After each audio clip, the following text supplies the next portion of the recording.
अच्छा, आपके पास डिफ़ी-हेलमैन एल्गोरिथम है, ठीक है, ये की एक्सचेंज एल्गोरिथम है। मैं आपको स्लाइड से जो है वो एग्ज़ाम्पल 15.1 सॉल्व करवा रहा हूँ। यहाँ पे आपको पी और जी जो है वो अज़्यूम करके दिए गए हैं, एक्स और वाई की वैल्यू में सेलेक्ट की हुई है 3 और 6, एक्स वाई की वैल्यू गिवन ना हो तो आप सेलेक्ट कर सकते हो, ठीक है। और पी और जी की भी हम खुद ही सेलेक्ट करते हैं, ठीक है।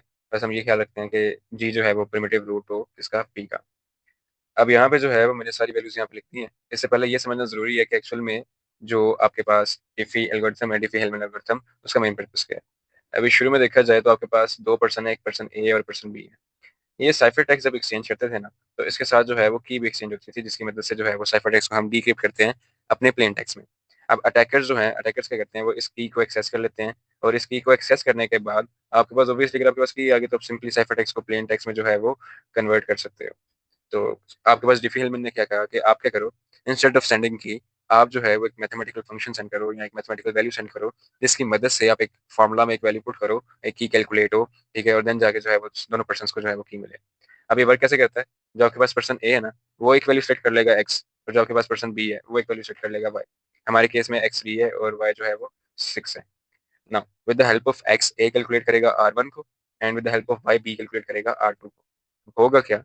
ये R2 जो है वो बी सेंड कर देगा ए को और जो मेरे पास R1 था वो ए सेंड कर देगा बी को।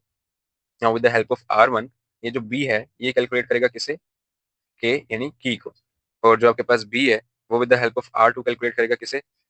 की को। और जब ये दोनों की कैलकुलेट कर लेंगे तो देखा जाएगा तो इन दोनों की के की वैल्यू क्या होगी? सेम होगी।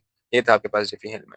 अब इसे न्यूमेरिकली सॉल्व करके देखते हैं, ठीक है। ये सब वैल्यूज लिखी हैं, सबसे पहले क्या कैलकुलेट करना है, एक्स और वाई गिवन है, R1 और R2। R1 जो है वो हम कैलकुलेट करते हैं, ठीक है। R1 का फॉर्मूला सिंपल लिखा हुआ है, R1 इज इक्वल्स टू जी की पावर एक्स मोड पी। जी मेरे पास 7 गिवन है, ठीक है, क्वेश्चन में। एक्स की वैल्यू 3 है, मोड पी की वैल्यू क्या है आपके पास 23। नाउ 7 की पावर जो है वो हमने 3 देखनी है, ठीक है। तो 7 रेज़ टू द पावर 3 आपके पास इक्वल होगा 343 के, 343 मोड 23। अब आपने जो है वो इसे मोड कर लेना 23 के साथ, तो आपके पास आंसर आएगा 21, यानी R1 की वैल्यू क्या आ गई 21। ये पर्सन ए ने कैलकुलेट कर लिया। अब पर्सन बी क्या करेगा? पर्सन बी कैलकुलेट करेगा R2। R2 में क्या करना है जी? जी की वैल्यू 7 है, ठीक है। मैं फॉर्मूला लिख देता हूँ पहले। फॉर्मूला क्या है? जी की पावर वाई मोड पी। जी मेरे पास 7 है, वाई 6 गिवन है, पी की वैल्यू ऑब्वियसली वही है 23।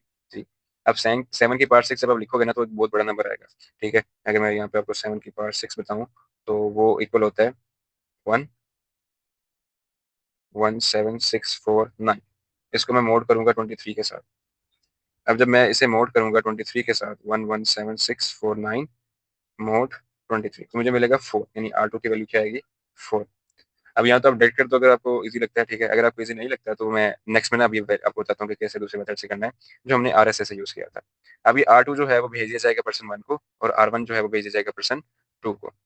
अब नेक्स्ट हमने कैलकुलेट क्या करना है के, पर्सन 1 कैलकुलेट करेगा अपना के, ठीक है। वो लिखेगा के इज इक्वल टू जो मुझे R2 मिला है, ठीक है, जो मेरी प्राइवेट की है जो मैंने खुद बनाई है, उसको मोड करवा दो किसके साथ? पी के साथ। अब R2 से क्या मिला था 4, एक्स की वैल्यू क्या थी आपके पास 3 और पी की वैल्यू क्या है 23। अब 4 की पार्ट जो है वो मैं 3 कैलकुलेट करता हूँ तो वो है आपके पास 64। इतनी बड़ी वैल्यू नहीं है तो मैं डायरेक्ट मोड ले सकता हूँ, ठीक है। तो 64 मोड 23 आपके पास आता है 18 के इक्वल। अब जो पर्सन ए है उसने कहा कि मुझे की वैल्यू मिल गई है 18। अब जो मेरा पर्सन 2 है वो अब अपनी कैलकुलेट करेगा कि उसकी की वैल्यू क्या है। तो अब यहाँ पे सिंपल के इज इक्वल्स टू वो कहेगा कि जो मुझे R1 की वैल्यू मिली है उसकी पावर में रखो y और उसे मोड करो p के साथ। उसे R1 की वैल्यू मिली थी 21 जो भी हमने कैलकुलेट की। y उसका 6 है मोड p। p क्या है आपके पास 23। अब यहाँ पे जो है वो 21 की पावर अगर हम 6 रखते हैं तो ये आपको मिलेगा 8576621। एक बहुत बड़ा नंबर है, ठीक है। अब इसको करने का क्या तरीका है? अपने 6 को जो है वो आप बाइनरी में कन्वर्ट कर दो। बाइनरी में जब आप कन्वर्ट करोगे तो मैं सिंपल ये चीज़ लिख देता हूँ 8421। 6 बनाने के लिए मुझे ये बिट चाहिए, ये बिट चाहिए, ये दोनों ऑफ। अब मैं अपने 21 को ना इस फॉर्मेट में लिखूंगा 21 की पावर 1, 21 की पावर 2, 21 की पावर 4, 21 की पावर 8 और इन सब को जो है वो मैं मोड कर दूंगा 23 के साथ। मोड के लिए मैं एम लिख रहा हूँ मोड 23 मोड 23। अब 21 की पावर 1 21 ही होता है तो जब मैं इसे मोड करूंगा 23 से वो 21 आ जाएगा। फिर जो है वो आपके पास है 21 का स्क्वायर, वो होता है 441 के इक्वल, यानी 441 मोड 23। अब हम 441 को जो है वो मोड करेंगे 23 पे तो मुझे मिलेगा 4, यानी इसका आंसर क्या आ जाएगा 4। अब मैंने कैलकुलेट करना है 21 की पावर 4 मोड 4। तो 21 की पावर 4 को मैं यूँ लिख सकता हूँ 21 का स्क्वायर उसका स्क्वायर देन जो है वो मोड 23। तो 21 का स्क्वायर का भी हमने मोड कैलकुलेट किया था वो क्या था 4। तो हम लिख सकते हैं 4 स्क्वायर मोड 23। 4 स्क्वायर किसका इक्वल होता है 16 के। जब मैं 16 मोड 23 करूंगा तो मेरे पास 16 ही आ जाएगा। यानी इसका आंसर मेरे पास क्या आ गया मैं यहाँ पर लिख देता हूँ 16 आ गया।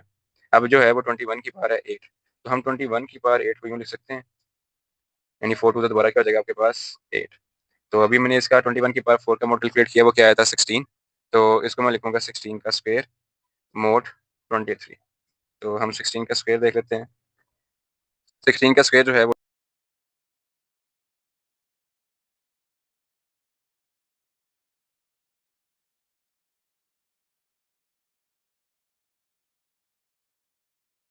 यहाँ पे जो है वो आपके पास चली के आ गई 3। यानी इसका आंसर आया 3। जो आपके पास ये वाला था इसका आंसर आया 4 और जो ये था इसका 21। जो जो बिट ऑन है बस हमने वो यूज़ करनी है। कौन कौन सी है 4 और 2 वाली। 4 और 2 वाली। तो यानी ये वाली दो यानी 4 और 16 इन दोनों को क्या कर देना है आपने मल्टीप्लाई 4 इंटू 16। 4 इंटू 16 का होता है 64। अब 64 को जो है वो आपने मोड़ ले लेना किसके साथ 23 के साथ। जब 64 को आप मोड़ लेंगे 23 के साथ तो दोबारा आपके पास क्या आ जाएगा 18। यानी हमारे के की वैल्यू क्या आ गई 18। तो परसेंट 2 को भी के की वैल्यू क्या मिली 18 और परसेंट 1 को भी के की वैल्यू क्या मिली 18। ये था आपके पास स्टेप